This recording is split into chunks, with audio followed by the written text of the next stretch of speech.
लोकतंत्र के लिए खतरा पैदा नहीं होगा, लोकतंत्र के लिए उन लोगों के लिए खतरा पैदा होगा जो देश में रह के ही खालिस्तान जिंदाबाद, पाकिस्तान जिंदाबाद के नारे लगाते हैं। उन लोगों के लिए लोकतंत्र खतरे में हो जाएगा।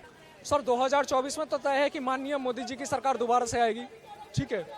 और विपक्ष का अभी तो नंबर है नहीं, अब आने वाले टाइम पे आएगा वो एक अलग बात है। आ सकता है, आएगा नहीं, आ सकता है तो वो एक अलग बात है। लेकिन 2024 में फिर से माननीय मोदी जी की सरकार बनने जा रही है, ये बात तो बिल्कुल तय है। ये देश बी आर अम्बेडकर के अकॉर्डिंग चलेगा, क्योंकि बी आर अम्बेडकर कानून के संस्थापक थे, तो उन्होंने वो आर्टिकल पढ़ लिया होगा, अनुच्छेद 44 पढ़ लिया होगा, उसके बाद वो स्वीकार कर लिया उस चीज को। महंगाई बेरोजगारी बिल्कुल नहीं है, महंगाई उसके लिए है जो घर में बैठे बैठे चाहता है कि मेरी इनकम आ जाए। पॉइंट नंबर 2, बेरोजगारी उन लोगों के लिए है जो बीटेक कर लेते हैं, माइक्रोसॉफ्ट पे पहली कमांड देनी नहीं आती, अगर कमांड दे देते हैं तो उसका कंक्लूजन नहीं निकाल पाते कि बताइए ये कमांड ऐसे आया तो इसका कंक्लूजन क्या होगा। उन लोगों के लिए बेरोजगारी है। नमस्कार, मैं हूं आपके साथ विकास कुमार। आप देख रहे हैं द लोक सभा। इस वक्त हम पहुंच चुके हैं दिल्ली का दिल कहा जाने वाला कनॉट प्लेस, जहां हर जगह से, दिल्ली के हर कोने से लोग यहां पहुंचते हैं, अपना समय को एंजॉय करते हैं।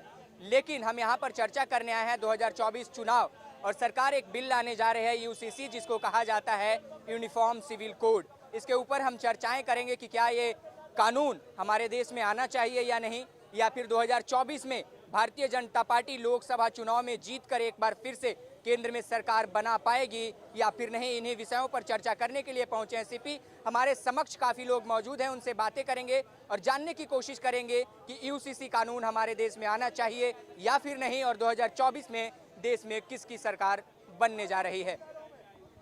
क्या नाम हुआ आपका? मेरा नाम साहिल कुमार चौधरी है। साहिल कुमार चौधरी। साहिल जी, आपसे मेरा एक सवाल रहेगा कि अभी सरकार एक बिल ला रही है यूसीसी यानी यूनिफॉर्म सिविल कोड, इसके बारे में आपको कुछ जानकारियां हैं? जी, इसके बारे में मेरे को जानकारी है। जिन लोगों ने भारतीय संविधान का अनुच्छेद 44 ना पढ़ा हो, मैं उनसे ये आग्रह करूंगा कि वो भारतीय संविधान का अनुच्छेद 44 पढ़ लीजिए, ठीक है। और इसके बेसिक है 4: marriage, divorce, maintenance, adaptation, succession और गार्जियनशिप। ये 6 बेसिस पे यूसीसी इम्प्लीमेंट होगा। इसको आप प्रिंसिपल भी कह सकते हैं, जैसे फिजिक्स में या केमिस्ट्री में। मैं तो साइंस का स्टूडेंट हूँ नहीं, तो मेरे को पता नहीं, मैं कॉमर्स था मेरे पास।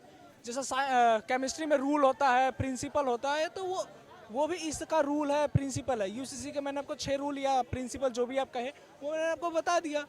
उसके बाद इसमें सभी लोगों से विचार लिया जा रहा है, हिंदू धर्म गुरु, मुस्लिम धर्म गुरु, उसके बाद law commission of India, supreme court के एडवोकेट, सुप्रीम कोर्ट के जज, हाई कोर्ट के एडवोकेट, हाई कोर्ट के जज, उसके बाद आम जनता, उसके बाद जो मिनिस्ट्री में पर्सन्स बैठे हुए हायर रैंक से लेकर के जूनियर रैंक तक, वो, उसके बाद एमपी, एमएलए, सबका विचार लिया जा रहा है। उसके बाद डाटा कलेक्ट होगा लॉ कमीशन ऑफ इंडिया के थ्रू। उसके बाद वो देखेगी कि जो जिसका ज़्यादा रेटिंग है उस हिसाब से वो फिर बिल जाएगा, इम्प्लीमेंट होगा। अच्छा, आपको क्या लगता है ये कानून आएगा हमारे देश में या नहीं, क्योंकि काफ़ी लोग विरोध भी कर रहे हैं इस कानून का? सर, एक सिक्के के 2 पहलू होते हैं। जिस चीज़ का विरोध होता है तो उस चीज़ का अगर आप उल्टा करेंगे, फिजिक्स में एक है ना, लोग कहते हैं ना कि हर एक का उल्टा होता है, फिजिक्स का ये डायलॉग। सर, मैंने आपको क्या बोला कि मेरे पास फिजिक्स नहीं था, तो मैं वही बता रहा हूँ कि हर एक, मैंने ऐसा सुना है कि फिजिक्स में ऐसा होता है कि एवरी केमिकल रिएक्शन का अपोजिट भी होता है। अगर सॉरी, केमिस्ट्री में एवरी केमिकल रिएक्शन का अपोजिट भी होता है। हर केमिकल रिएक्शन पॉजिटिव में आ रहा है तो उसका नेगेटिव भी होगा, नेगेटिव होगा तो पॉजिटिव में भी आएगा। तो वही चीज़ है, अगर जिस चीज़ को लोग चाहने वाले होते हैं उस चीज़ को ना चाहने वाले लोग भी इस दुनिया में होते हैं, तो इसमें गलत क्या है? बाबा साहब बी आर अम्बेडकर ने बहुत सोच समझ के, इतनी कड़ी मेहनत से संविधान बनाया, और अनुच्छेद 44 में बहुत सोच समझ के उन्होंने लिखा होगा। इसकी हम आम जनता कल्पना भी नहीं कर सकते कि जिन लोगों ने संविधान बनाया, देश के लिए बलिदान दिया, क्या आज वो जनता है उनकी टक्कर दे पाएगी? बहुत सोच समझ के सर हमारा इंडियन कॉन्स्टिट्यूशन बना है, दिन रात एक करके कॉन्स्टिट्यूशन बना है। तो उसमें अनुच्छेद 44 में गलत कैसे लिखा होगा? जो लोग इसका विरोध कर रहे हैं, जो लोग इसका विरोध कर रहे हैं, मैं उनसे आग्रह करूंगा कि अनुच्छेद 44 पढ़ लीजिए, बी आर अम्बेडकर जी ने लिखा है। अच्छा, खास करके इसमें कहा जा रहा है कि मुस्लिम समुदाय के जो लोग हैं उनके तरफ से विरोध हो रहा है इस कानून का।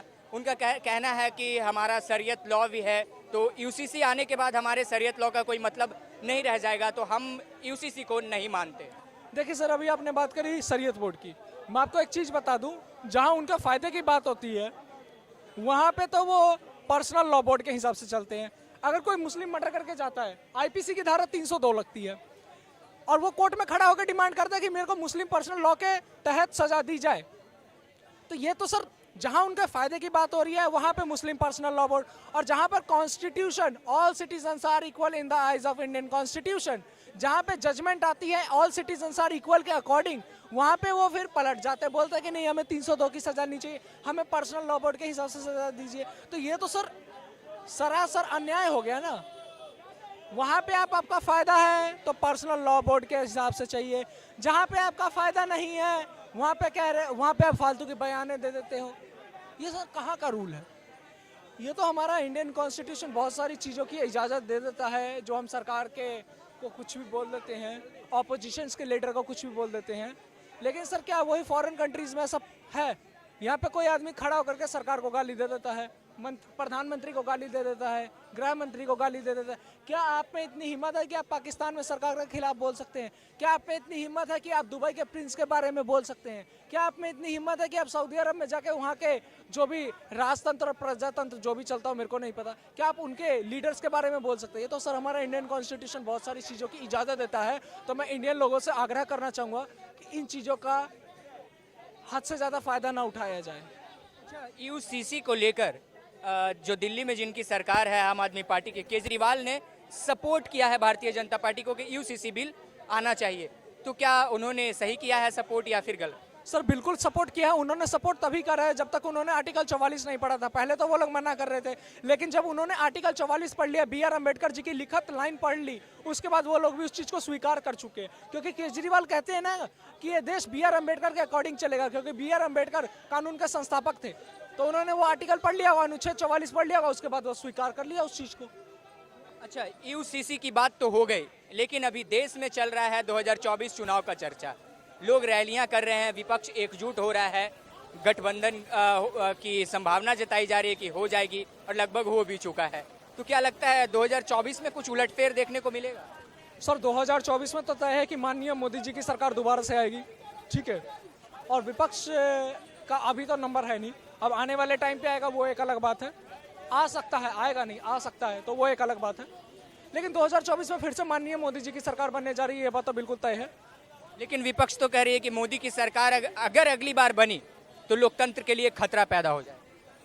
लोकतंत्र के लिए खतरा पैदा नहीं होगा, लोकतंत्र के लिए उन लोगों के लिए खतरा पैदा होगा जो देश में रह के ही खालिस्तान जिंदाबाद, पाकिस्तान जिंदाबाद के नारे लगाते हैं, उन लोगों के लिए लोकतंत्र खतरे में हो जाएगा। पार्टियां चुनाव लड़ती है तो किसी मुद्दे को लेकर लड़ती है कि हम अगर जीते तो देश में ये होगा, देश में ये होगा।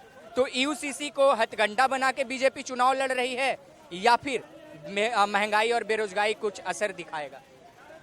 देखिए सर, आपने बात करी महंगाई बेरोजगारी की, ठीक है, महंगाई बेरोजगारी बिल्कुल नहीं है। महंगाई उसके लिए है जो घर में बैठे बैठे चाहता है कि मेरी इनकम आ जाए।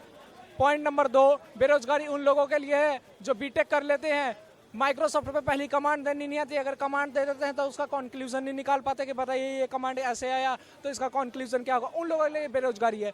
सर जिसके पास टैलेंट है उसके पास तो बेरोजगारी नहीं है। जेन पैक्ट में, R1 RCM में इतने सारे बीटेक किए वो लोग बैठे हुए, 40-40 लाख रुपए का पैकेज होता है, तो क्या उन लोगों के लिए बेरोजगारी नहीं है ना? उन लोगों के लिए इसलिए नहीं है क्योंकि उनको पूरा चीज पता है, उन्होंने बीटेक अच्छे से करा। और जिन्होंने बीटेक अच्छे से नहीं करा, हु हल्ला भी लल्ला टीकी लल्ला कर दिया, तो उनके लिए बेरोजगारी है। अच्छा, ये यूसीसी वाला जो मैं आपसे सवाल किया, इसको थोड़ा सा और आसान बना देता हूँ। विपक्ष आरोप लगा रहा है कि बीजेपी 2024 में यूसीसी को मुद्दा बनाकर चुनाव लड़ रही है, क्या कहना आपका?